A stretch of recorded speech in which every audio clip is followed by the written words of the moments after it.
बिस्मिल्लाहिर्रहमानिर्रहीम अस्सलामु अलैकुम। मैं हुकरामत मुगल। इसमें बात करने जा रहे हैं कि हुकूमती वज़ीर ने चुटकी बजाकर कहा है कि 48 घंटे में हम खैबर पख्तूनख्वा की हुकूमत को गिरा सकते हैं। वो हुकूमत जिसने सर दर्द की बाजी लगा ली कि एक बंदा भी नहीं टूटा। 92 वोट सुहेल अफरीदी साहब को पड़े। वो कैसा काम कर रहे हैं, ये उनके वर्कर्स, उनकी पार्टी का काम है। लेकिन तारक फजल चौधरी साहब ने आज टीवी स्क्रीनों पर बैठ कर यह दावा किया कि जिस तरह के इख्तलाफात जनाब गंडापुर साहब और सुहेल अफरीदी साहब के दरमियान चल रहे हैं, अगर वो मुदाखलत करें तो 2 दिन में वो हुकूमत गिरा सकते हैं। वो वज़ीर जो 5 जून का बजट 10 जून को सिर्फ इस वजह से लेके जा रहे हैं क्योंकि पीपल्स पार्टी नहीं मान रही, हालांकि पर्दे के पीछे वो भी मानी हुई है। दूसरी बात है कि पर्दे पर वो नहीं मान रहे कि भाई ये बजट मंजूर नहीं होने देंगे, कुछ हाथ हल्का करें उसके बाद, यानी वो आपको पता है ना, वो तरक्याती बजट लेते हैं, उसके बाद बिलावल भुट्टो जरदारी सब चुप कर जाते हैं। दूसरी जानब अचानक से MQM जो है वो भी शेर बनी हुई है। वो बार बार वफाक को धमकी दे रही है कि हम बजट मंजूर नहीं होने देंगे, हमारी रेड लाइन थी गवर्नर को वापस बहाल करें तो उसके बाद बजट मंजूर करवा दें। तारक फजल चौधरी साहब आज टीवी शोज़ के अंदर, हर शो के अंदर जहाँ जहाँ वो बैठे हुए थे, एक तो हमारे पास अलीना शिगरी साहबा के शो में थे, नदीम मलिक साहब के भी शो में थे, मुझे 2 शोज़ देखने का इत्तेफाक हुआ।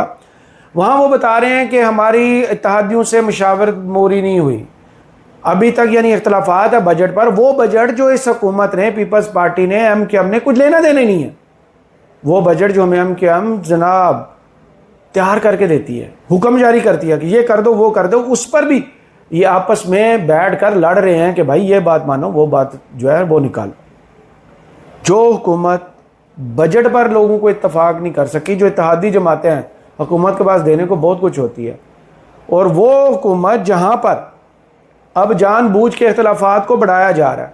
मैं आपको जुनैद अकबर साहब की आज आवाज़ सुनवाऊँगा कि वो क्या कह रहे हैं, और जो दावा है ना इस वक्त जो सीना चौड़ा करके खैबर पख्तूनख्वा हुकूमत दावा कर रही है, चाहे वो जनाब शफी जान साहब हों, चाहे वो सुहेल अफरीदी साहब हों, वो कॉन्फिडेंस हमें नहीं है जिसमें वो कहते हैं किसी एक बंदे का नाम तो बताएं कि वो है। वो सुहेल अफरीदी साहब पे एतमाद का इजहार नहीं कर रहा क्योंकि उनको भी पता है कि इमरान खान का दिया हुआ ये नाम कि सुहेल अफरीदी मेरा कप्तान है खैबर पख्तूनख्वा में, किसी एक बंदे में ये जरूरत नहीं है कि इमरान खान के फैसले की मुखालफत करे। सुहेल अफरीदी साहब भी आज बात करेंगे। मुझे नहीं लगता कि सुहेल अफरीदी साहब में वो मतलूबा सहूलत मौजूद है जिसके तहत वो सड़कों पर आ सकते हैं, वो कंटेनर्स निकाल सकते हैं, वो सिस्टम से मत्था लगा सकते हैं या टकरा सकते हैं। क्योंकि मैंने सुबह जो वीडियो की थी, मेरा भी यही अंदाज़ा था कि आज वो दिन है, डिसाइसिव मोमेंट है। मैंने ये अल्फाज इस्तेमाल किए थे कि फ़ैसला कुन मरहला है, कि सुहेल अफरीदी साहब आज जो फ़ैसला करेंगे उससे आने वाले दिनों में उनको जनाब पहचानने में, परखने में बहुत आसानी होगी। जनाब पूरे 10 बजे उन्होंने धरना ख़त्म किया, गाड़ी स्टार्ट की, किक मारी और वो गए। जो अलीमा खान साहबा ने कहा था कि भाई सूबाई बजट पेश नहीं करना जब तक इमरान खान से मुलाकात नहीं होती, उनसे मुशावरत नहीं होती, उनसे अप्रूवल नहीं होता, उन्होंने वो बात घुमा चुमा के अब वफाक वाले बजट पर डाल दिया कि हम ये बजट मंजूर, और आप एक सूबाई हुकूमत है, अब ये बजट कैसे रुकवा सकते हैं। तारीख दे दी गई है भाई 10 जून को हम आएंगे और पार्लियामेंट के बाहर धरना देंगे। बल्ले भाई बल्ले, लोगों को ट्रक की बत्तियों के पीछे लगाना कोई इनसे सीखे। यानी अब वो मुकम्मल एक सियासतदान, रवायती सियासतदान बन चुके हैं जिनको पता है कि अवाम को जनाब ट्रक की बत्ती के पीछे कैसे लगाना और पतली गली से निकल के कैसे जाना। आज मैं बाकायदा आपके सामने कह रहा हूं कि सुहेल अफरीदी साहब आज पतली गली से निकल के चले गए। कोई लाए अमल नहीं आया, सिर्फ वही जनाब टफ टाइम देंगे, ये डेडलाइन वो डेडलाइन। भाई अब आपका हम तज्जिया कर करके भी थक गए हैं, बार बार आपके हक में बात कर करके भी थक चुके हैं। बहुत सी गुंजाइश अल्फाज की होती है, वो छोड़ दी जाती है कि भाई इस बंदे को थोड़ा सा मार्जिन दो, इसके पास अभी टाइम ही कितना है। बड़ी तारीफ़ें शुरू हुई थी कि एक वर्कर से उठकर जनाब पहली मरतबा वज़ीर बना और वज़ीर बनने के बाद पहली दफ़ा CM बन गया। तो भाई जुरत कहाँ से लाएं? उसकी तकरीरों में तो जुरत नज़र आती थी, शुरू में उस बंदे की एक्शंस में भी जुरत नज़र आती थी कि वो लाहौर चला गया, वो कराची चला गया, वो हैदराबाद चला गया, वो कोयटा चला गया, उसने खैबर पख्तूनख्वा पूरे का पूरा घूम लिया। लेकिन किया क्या? 14 मरतबा अडयाला के बाहर बैठे हैं साहब, और फिर शायद घर की याद आ रही होगी। 10 बजे अभी अलीमा खान साहबा, नूरीन खानम वहाँ पर डॉक्टर उज़मा बैठे हुए हैं, इन्होंने मीडिया से जो गुफ्तगू किया वो भी मैं आपको सुनवाता हूँ कि उसमें ऐसी कौन सी बड़ी बात कर गए। इमरान खान से मुशावरत होगी, हमें इजाज़त दें, साथ वज़ीर ख़जाना को भी, हमने बजट में उनसे अप्रूवल लेनी है, तो उसके बाद जो है बजट पेश होगा। दिन में मैंने वीडियो की थी, उसमें बाकायदा तौर पे मैंने जिक्र किया था कि हलीमा खान साहबा ने बोल के कहा है, मैंने थंबनेल पर यह लिखा कि हुकूमत की सांस की नाली पर अंगूठा सुहेल अफरीदी ने रख दिया कि भाई सूबाई बजट हम नहीं पेश करेंगे, उस वक्त तक नहीं पेश करेंगे जब तक इमरान खान से अप्रूवल नहीं होती। पिछले साल भी आपको याद होगा गंडापुर साहब ने क्या गेम की थी कि इमरान खान साहब से मिलने के लिए उन्होंने भी शर्त रखी थी। मैं अगर गलत नहीं हूं तो 27 जून तक डेडलाइन थी कि बजट मंजूर करना। उन्होंने 23 जून को ही बजट मंजूर कर लिया था और इमरान खान से तब भी मुशावरत नहीं की गई थी, तब भी अप्रूवल नहीं लिया गया था। पता नहीं कुर्सी का नशा कैसा है कि सुहेल अफरीदी साहब तो 8 महीने भी नहीं निकाल पाए। और वो जो हमारे दोस्त फ़हीम मलिक साहब ने उनके लिए लिखा था ना, आज मुझे लगता है कि उससे इत्तफाक भी करना पड़ेगा कि एक इनकलाबी इक़्तिदार की ग़ुलाम गर्दिशों में मारा गया। अब इनकी मजबूरी क्या है अभी तक वो भी सामने नहीं आई। 19 मई को जब ये यहाँ पर बैठे थे, धरना दे दिया था, अचानक वो बैरिस्टर गौर साहब का मैसेज आया था और उसके बाद इन्होंने 1-2 स्कफल किया, जाके पुलिस के साथ वो डंडा सोटी करने की कोशिश की और फिर अचानक से धरना ख़त्म करके रवाना हो गए। ऐलान यही हुआ कि दिन 2 बजे प्रेस कॉन्फ्रेंस की जाएगी। साहब ने कहा शायद वहाँ से कोई लाया अमल आना है। फिर उस प्रेस कॉन्फ्रेंस में जो कुछ बोला गया, मुलाकातों का सिलसिला खुलकर सामने लगा कि भाई ये भी बंद कमरों की शहादत में चले गए हुए हैं कि मोहसिन नकवी के साथ बैठते हैं और वहाँ पर इमरान खान से मुलाकातों के रिलीफ। वो बहुत अच्छी चीज़ है, सियासत में आप जितने ऑप्शन इस्तेमाल कर सकें करें, लेकिन अपनी अवाम को झूठ ना बोलें। ट्विटर पर आकर उन्होंने लिखा था कि वो इजलास जो देखे, एक वज़ीर दाखिला है, एक वज़ीर आला है, और इजलास अगर ये अमन मान का होता है तो किसी दफ्तर में होगा ना, या तो CM ऑफिस में होगा या गवर्नर में होगा, गवर्नर के उसमें होगा। बैरिस्टर गौर साहब के घर में ये तीनों लोग मिलते हैं और सुहेल अफरीदी साहब हमें जनाब कहते हैं कि हाँ वो अमन मान के हवाले से था। आज हलीमा खान साहबा ने वो भी बम फोड़ दिया और ऐन उस वक्त बम फोड़ा है जब गिलगित बल्तिस्तान में दीवार के पार कर दिया पाकिस्तान तहरीक इंसाफ को। भाई तस्वीर नहीं उठा सकते, झंडा नहीं लहरा सकते आप, आपके लिए नो एंट्री का बोर्ड उन्होंने लगा दिया। आज भी सलमान राजा, नईम हैदर पंचोता, जनाब बसरा साहब के साथ क्या हुआ है? पुलिस ने घुसने नहीं दिया GB में, वापस भिजवा दिया। और TV पर बैठे हुए जनाब सियासतदान कह रहे हैं, राना सनाउल्लाह साहब, कि किसी को नहीं रोका गया क्योंकि मुस्लिम लीग नून तो फौज दर फौज वहाँ जा रही है, जफर मौज जिसे कहते हैं। नवाज शरीफ साहब के साथ ख्वाजा आसिफ साहब गए हैं, राना सनाउल्लाह साहब खुद गए हुए थे वहाँ पर। आबद शेर अली क्या कर रहे हैं वहाँ पर? जनाब आपको मीर मुकाम क्या करते नज़र में? क्या लोगों को वहाँ चावल बना के खिला रहे हैं, बिरयानियाँ? भाई इलेक्शन कैंपेन कर रहे हैं ना। तो नवाज शरीफ साहब तो चले पार्टी के हेड है, उन पर वो कोड ऑफ कंडक्ट नहीं लगता जो बिलावल भुट्टो जरदारी या बैरिस्टर गौहर जिससे मुस्तस्ना है कि उसमें पार्टी चेयरमैन या पार्टी हेड को इजाज़त होती है। लेकिन बाकी मुस्लिम लीग नून वहाँ पे क्या कर रही थी? अब वहाँ पर इन्होंने तकारीर की, वहाँ पर नवाज शरीफ साहब ने दावा भी किया कि भाई स्कर्दू एयरपोर्ट, वो लोगों ने फुटेजेस डाल दी हैं अब कि स्कर्दू एयरपोर्ट का इफ्तिताह इमरान खान ने किया था और इस तारीख को किया था, ऐसे किया था। दूसरी तरफ एक और, अब ये वफाक में शीरो शक्कर है मुस्लिम लीग नून और पीपल्स पार्टी। वहाँ पर बिलावल भुट्टो जरदारी जब तनकीद करने पर आए तो लोगों को खुश करने के लिए, पता है ना, मजमा देख के लोग शोखे भी हो जाते।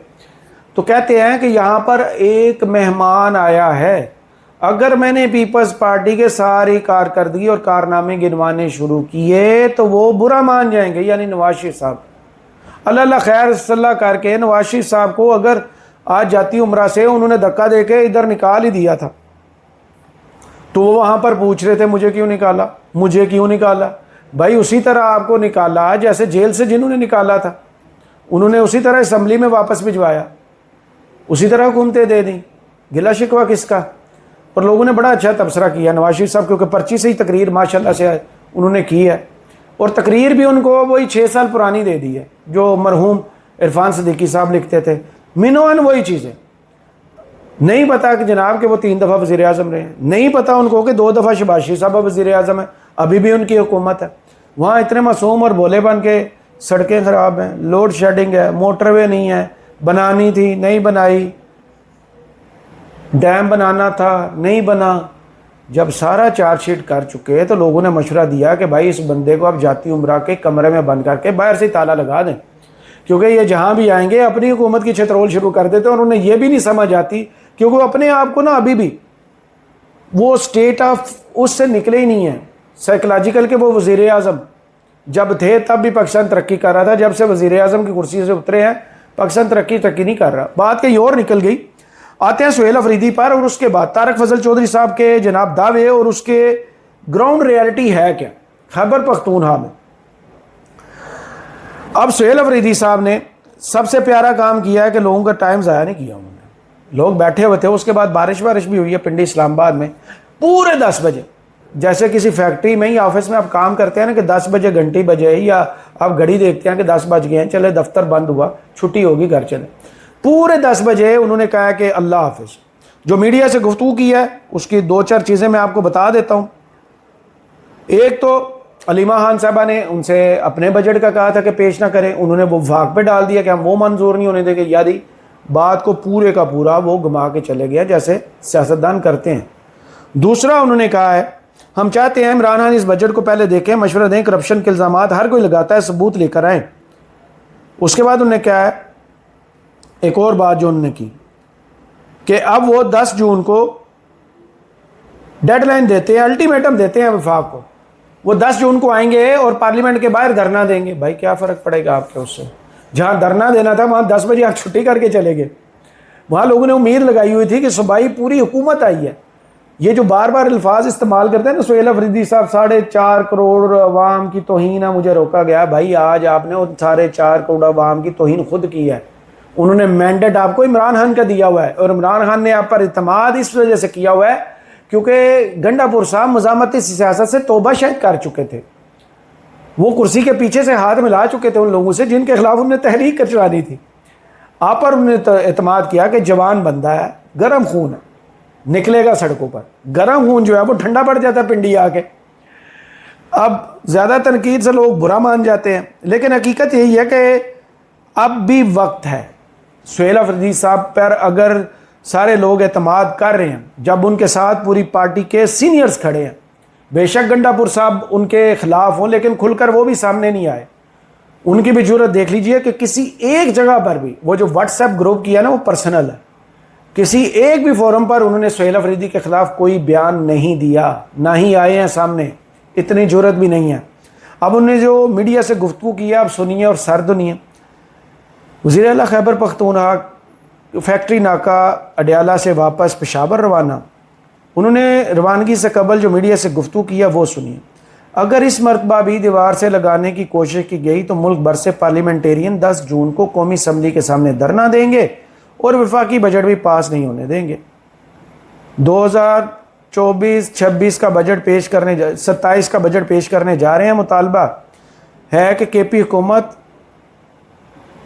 जो है वो इमरान खान से मुलाकात करे, उनसे मुशावरत करे और उसके बाद बजट पेश करे। हम कल इस्लामाबाद हाई कोर्ट में एक पटिशन दायर करने जा रहे हैं, उम्मीद है इस दफ़ा हमें मुलाकात की इजाज़त दी जाएगी। आज भी इमरान खान की फैमिली से मुलाकात नहीं होने दी। इमरान खान ने कोई जुर्म नहीं किया, उनको अगवा करके नाहक कैद किया गया है। पंजाब की जाली हुकूमत जेल इंतज़ामिया की वजह से बानी की आंख में मसला हुआ, अवाम में तशवीश है। इमरान खान की मुलाकात बंद है, वो अंदर क्या कर रहे हैं कि तमाम चीज़ें रोकी गई हैं, ये क्यों मुलाकात नहीं करवा रहे, KP से इम्तियाजी सलूक क्यों किया जा रहा है। मैंने मुलाकात का मुतालबा करके कोई गलत डिमांड नहीं की। KP में अवाम ने इमरान खान को मैंडेट दिया, ये उनका हक है कि बजट इमरान खान की मर्ज़ी के मुताबिक हो। खैबर पख्तूनख्वा का वज़ीर आला तब्दील कर सकते हैं, इमरान खान तब्दील कर सकते हैं, बाकी किसी में जुर्रत नहीं, वो हिला भी नहीं सकते। मोहसिन नकवी से मुलाकात बैरिस्टर गौहर के कहने पर हुई। अफ़गानिस्तान हमारा बरादर इस्लामी मुल्क है, वहाँ पर क्या इंटरेस्ट हो सकता है अगर हम उनसे लड़ाई करें।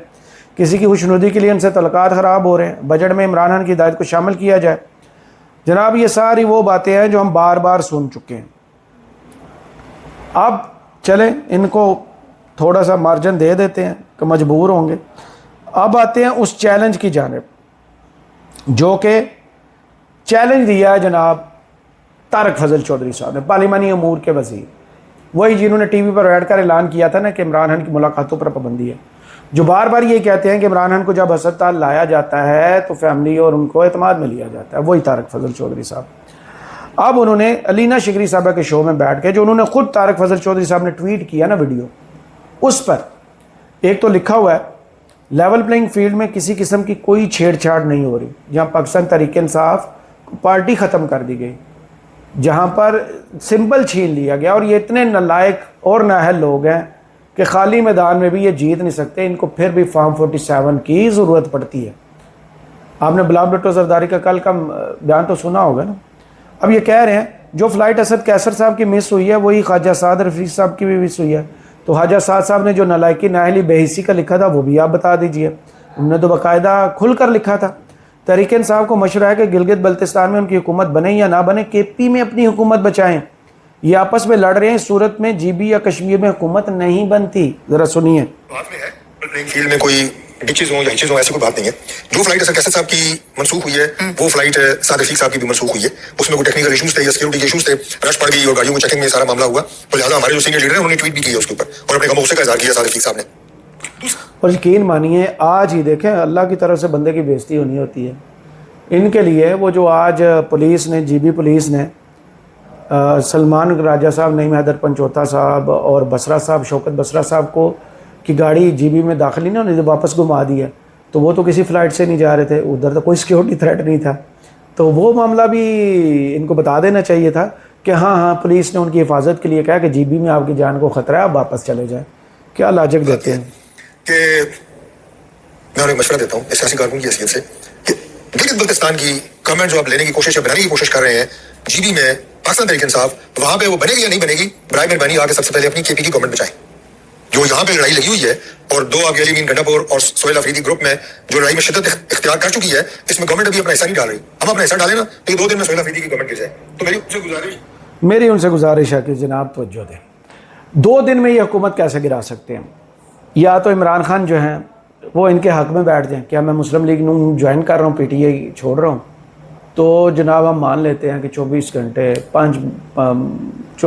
48 घंटे में हुकूमत ख़त्म हो गई। ये वो लोग हैं जिन्होंने 5 अक्टूबर को जनाब काम शुरू किया था, सोहेल अफरीदी को सीएम नहीं बनने दिया। पेशावर में प्रेस कॉन्फ्रेंस हुई थी, 2 प्रेस कॉन्फ्रेंसेस पिंडी में हुई थी, उस वक्त जोड़ तोड़ हुई थी। विफाक से बहुत से लोग जाके गवर्नर हाउस में डेरे डाल के बैठे थे, मुख्तलिफ जमातों को बुला के मुशावरत हुई थी, बंदे पूरे नहीं हो रहे थे। एक बंदा भी इनसे नहीं टूटा था खैबर पख्तूनख्वा का, क्योंकि खैबर पख्तूनख्वा के हर MPs को पता है कि अगर मैंने इमरान खान के खिलाफ जाने की कोशिश की तो उसका घर से निकलना मुश्किल हो जाएगा, उसकी सियासत हमेशा के लिए ख़त्म हो जाएगी। क्योंकि खैबर पख्तूनख्वा के लोग जो हैं उन्होंने तीसरी मरतबा अगर इमरान खान पर एतमाद किया, इमरान खान को कोई को दोबारा हुकूमत दी है, तो किस वजह से? क्योंकि इमरान खान ने डिलीवर किया होगा। तहरीक इंसाफ ने वहाँ पर डिलीवर किया होता तो लोगों ने वोट दिए ना। वोट फरिश्ते नहीं आगे डाल के गए ना, उनके पास फॉर्म 47 यहाँ से तैयार होके गए थे। जैसे मुस्लिम लीग नून को, पीपल्स पार्टी को फॉर्म 47 की सहूलत हासिल थी। अब अगर ये बंदे तोड़ सकते, ख़रीद सकते, तो ये चैलेंज खुला है जो जुनैद अकबर साहब ने दिया है। इनको इस चैलेंज को सुन लिया जाए जिसमें उन्होंने कहते हैं कि हमारी कोई हैसियत नहीं कि कोई फॉरवर्ड ब्लॉक बना सके। पार्टी जब फैसला करेगी तो 92 MPs वोट देंगे। मैं चैलेंज करता हूं कि कोई एक MPA को तोड़ कर दिखाए। इमरान खान जब तक चाहेगा सोहेल अफरीदी अपने मनसब पर मौजूद रहेगा। जनाब इसमें गंडापुर साहब को भी बाकायदा पता है कि वो भी अगले महमूद खान या परवेज़ हटक बन सकते हैं कि उन लोगों के नाम के साथ से इमरान खान का साथ हटा दीजिए, लेकिन लोग अब उनको देखते तक नहीं है, वोट तक नहीं देते। कहाँ गए हैं ये लोग? सुनिए। ये थे ये खान की मरूई मिन्नत असम्बली में आए, किसी एक ने भी अपनी इसी नहीं है असम्बलियों में आए। तो जब पर सोहेल अफरीदी पे खान का एतमाद है तो MP चाहे या न चाहे उसको वोट देना है, उसका साथ देना। उसके गिले शिकवे जो है वो जायज है, काफी MPs में मिला, उसके गिले शिकवे जायज है। गिले और ये कोई नई बात नहीं, PTI में हमेशा ये होता है। अगर आप लोग इख्तलाफात हर पार्टी में होता है, PTI नहीं हर पार्टी में होती हैं, इसमें दूसरी चीज़ नहीं है। इख्तलाफ राय भी होता है, हकूक़ पर, अपने मुख्तलिफ तरक्याती बजट फंड्स पर लड़ाइयाँ होती हैं, वजारतों पर भी लड़ाइयाँ होती हैं। लेकिन यहाँ पर ऐसे माहौल बना दिया जाता है कि दस्तो गिरेबान हो गए, जैसे पार्टी ख़त्म हो जाएगी। अब इनके कॉन्फिडेंस पर तो तालियां ही बजाई जा सकती हैं, जैसे तारक फजल चौधरी साहब ने 48 घंटे में कहा ना 2 दिन में हुकूमत गिरा दे। ये मुमकिन नहीं है, तुमसे ना हो पाएगा बेटवा, वो वाला डायलॉग ही है।